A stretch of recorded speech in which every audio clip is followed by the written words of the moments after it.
This is a video about a 4-year-old white t-shirt with a hole in it. I was a National Achievement Scholar and a National Merit finalist.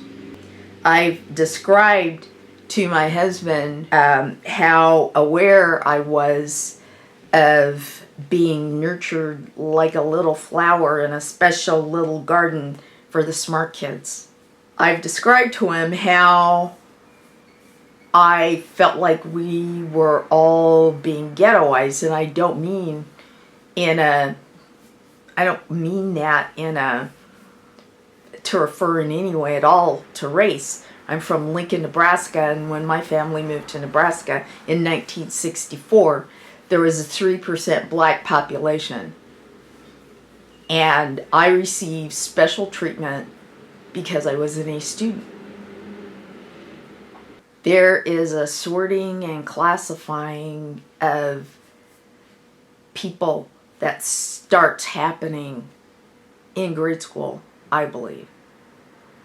San Francisco is still in great economic times, and my husband works for he's a production manager for a custom sign company in San Francisco, and they were so busy last year that for about 4 months he had to work every Saturday, sometimes into the evening. And I started going with him on Saturdays. I always have plenty of video to edit. There's always plenty to do when you're a solo filmmaker. And so I would spend the better part of Saturdays with my laptop and my husband in his office. We don't have a car anymore. I think that I would prefer never to own another planet killer, which is what I think cars are. And we would take the number 9, the San Bruno 9, over to Visitation Valley. Visitation Valley is there's a lot of residential neighborhoods, but there's also a lot of industry, the recycling center, the dump. You probably get the picture. And this bus on a Saturday usually was crowded. There were more times than one, and we would go over there in the morning, like it was a regular work day for him. So we were usually on the bus by 8:30 or 9 o'clock, and the bus is crowded. And I started to overhear people talk about how, I'm going to my second job, or my third job, or my fourth job, or to do an odd job that they felt lucky to get because they were barely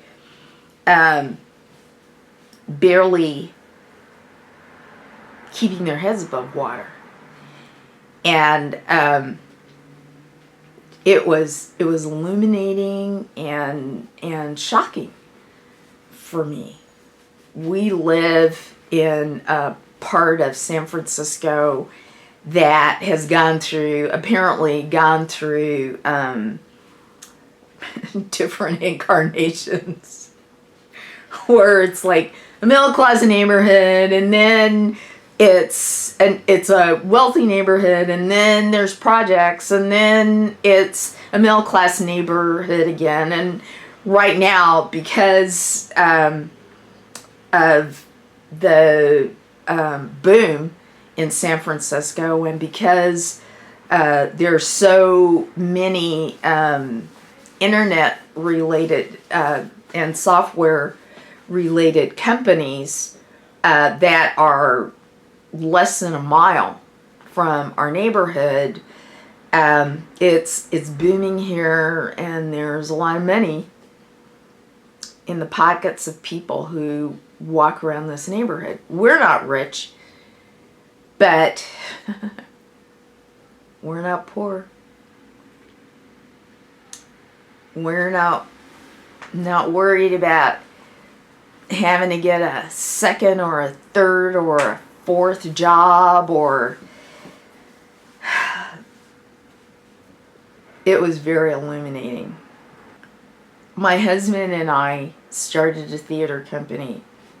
I promise you, not even if you have a good job because you're a paralegal during the day and your husband has a good job because he's a highly skilled craftsperson, never start a theater company unless you have invisible donors or something. We were the invisible donors of our theater company, and went into a great deal of credit card debt. People from Nebraska don't declare bankruptcy. You just have to, suck it in and deal with it. We were paying it off during the last recession, which hit San Francisco harder than it hit most other places in the country. And right before the bust, I had quit my paralegal job so that I could study filmmaking. So we struggled to pay off this debt, but that's what you have to do. And there I was last fall, and I listening to these people talk about their second and third and fourth jobs. I never felt like I was not going to get my head above water when we were paying off our debt. There's too many roots of stability that probably were mostly laid down by what I learned from my parents, the advantages that I have just because I went to college and got a degree, just because I was a professional in my day job life.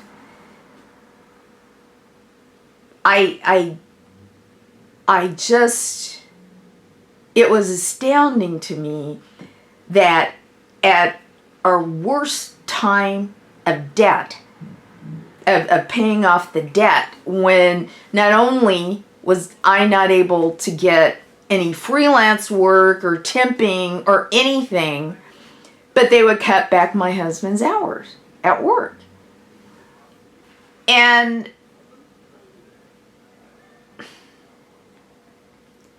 we were never as badly off as the people on that bus. Never. And I believe that the reason why we were never as badly off as those people taking second and third and fourth jobs is because of the ghettoizing of college track kids, average kids, totally mediocre kids, and kids who might as well drop out today. So because of our political situation in the United States, I feel like people make it sound like good old boys are riding around crowded in the back of a pickup truck taking pot shots at people. Not that hasn't happened. I'm sure it's happened in the South. It's probably happened in Nebraska. But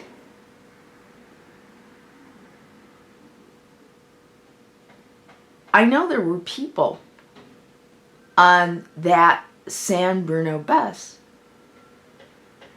who voted for Trump, because those people are dispossessed disenfranchised by the system. I mean, when I think of myself, all those years having a full-time job, and not thinking a thing about taking an art class afterwards. I studied anatomy for 3 years after working on the weekends. And then I set up a studio and started producing work for my portfolio. At a certain point, I decided to seriously get back into theater. And so sometimes I was going to an art opening after work and then to an acting class, or to call for rehearsal or call for a show. And I lived like this practically my whole adult life, and didn't think a thing about it.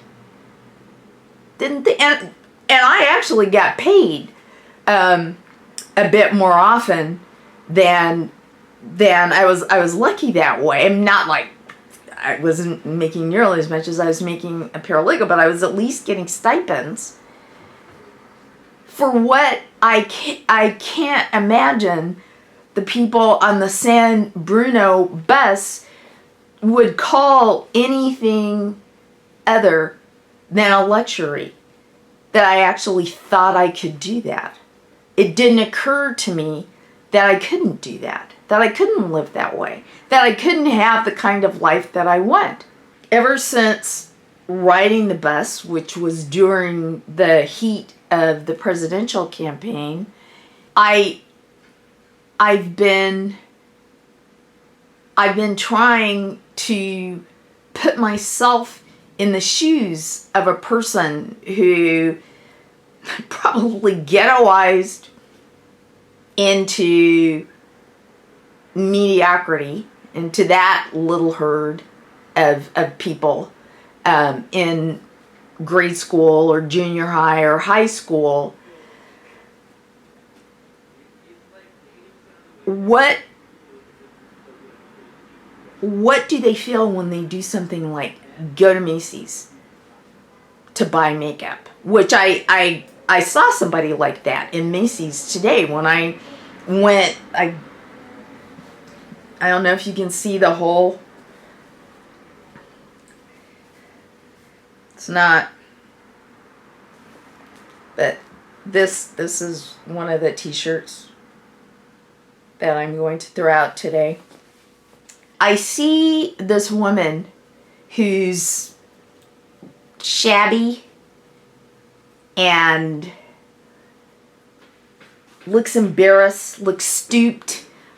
I think she was probably Chinese, and she just looked so timid and practically afraid, and so that, you know, the spiffy, sharp, probably 60-year-old who looks better than most 40-year-olds, the makeup lady comes, and she's smiling and perfect white teeth and perfect nails, and the woman crouched even more. And I've been trying to think what goes on in the mind of people like that.